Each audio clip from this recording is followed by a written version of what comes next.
Physiologically, one important aspect of you is your heart, the pumping station for your blood circulation which pumps life across the body. If this one thing doesn't happen, nothing happens. This starts from left side. So we told you, in India they have told you, when you wake up, you must roll to your right side and get up. Have they? Left side, if you roll and get up, bad things will happen to you. Did they tell you? Bad things are not about that. When you're in a certain state of relaxation, when the body is in a relaxation, the metabolic activity is low. When you get up, there is a certain surge of activity. That's why they told you in India, see, all these things are built into your life which you're throwing away. The whole science of living has been built into your life. They told you in the morning before you wake up, you must rub your hands together and see like this, huh? Not see like this, you must place it upon your eyes. You do this, you will see God. It's not about seeing God. If you rub these two things together, all the nerve endings, there's a heavy concentration of nerve endings in your hands. If you do this, the system comes awake immediately. You're feeling asleep, you're feeling sleepy, just do this and see. Everything comes awake. So morning before you move your body, you get it awake first and then place it upon your eyes. Instantly a whole range of nerves connected with your eyes and the other aspect of your senses come awake. Before you move your body and your brain should be active. You shouldn't get up dumb, that's the idea. Understand? So you do that and then roll over to your right and get up.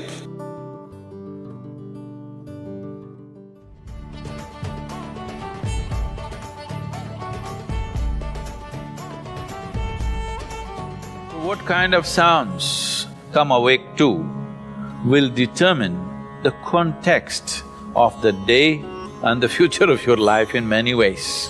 So coming awake to an alarm bell with a sudden start is not the best way to do your life.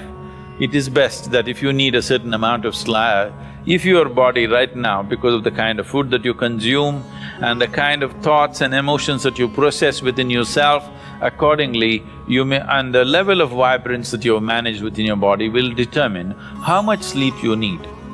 Let us say you need let's say you need 8 or 12 hours of sleep. I was saying the wrong number Whatever amount of sleep you need, you know how much you need. So you go to bed early enough so that you come awake naturally. If you're coming awake naturally and suppose you have a doubt whether you will come awake or not, if you have a certain chant, if you've identified one of the Vairagya chants, you can use it.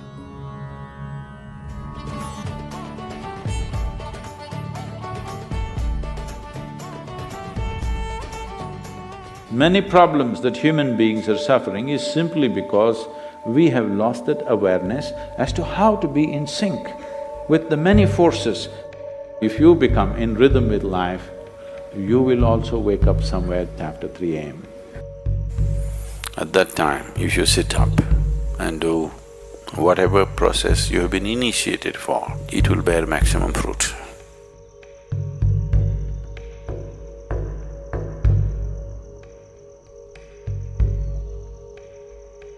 In the way the planet is spinning and what is happening, something very fundamental changes somewhere between 3:20 to 3:40. This is called Brahma Muhurtam. This is relevant only up to 33 degrees latitude.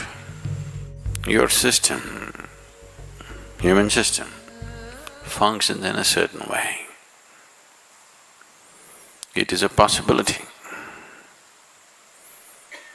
So, there has been an awareness about making use of this possibility. Your life is a product of many things that we call as the universe, many things that we call as existence. So, we are a consequence of a certain phenomenal happening that we call as cosmos. We are not an individual existence.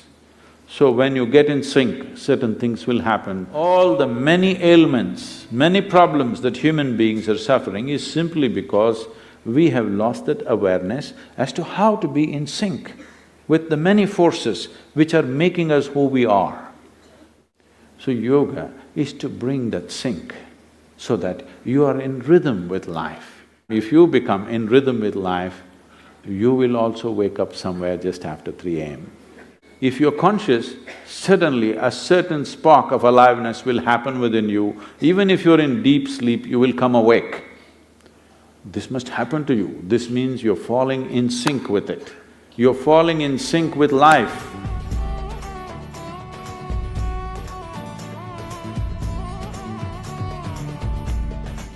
Today, if all of us go to bed, by tomorrow morning, nearly 250,000 people won't wake up. Natural death in the world. Suppose you wake up tomorrow, you guaranteed? Have you come with a guarantee card? No guarantee card. So suppose you wake up, let's say. Just do this much, I'm telling you, this is a simple first step to your spiritual process. Tomorrow morning, when you come awake, check, you really awake or you dead? If you're awake, it needs at least a little celebration. You don't have to get up and dance, at least you can smile, still on. 250,000 people died. They were like you and me, poof, they went off, isn't it? Wherever you look, they're not there. Here I am still, alive. One big smile, will you? I'm talking management. Then if 250,000 people died, at least 3 to 5 million people lost somebody who's dear to them. You check those 3, 4, 5 people who matter to you, all of them alive today. One more big smile, hello? Will you or not? Alive.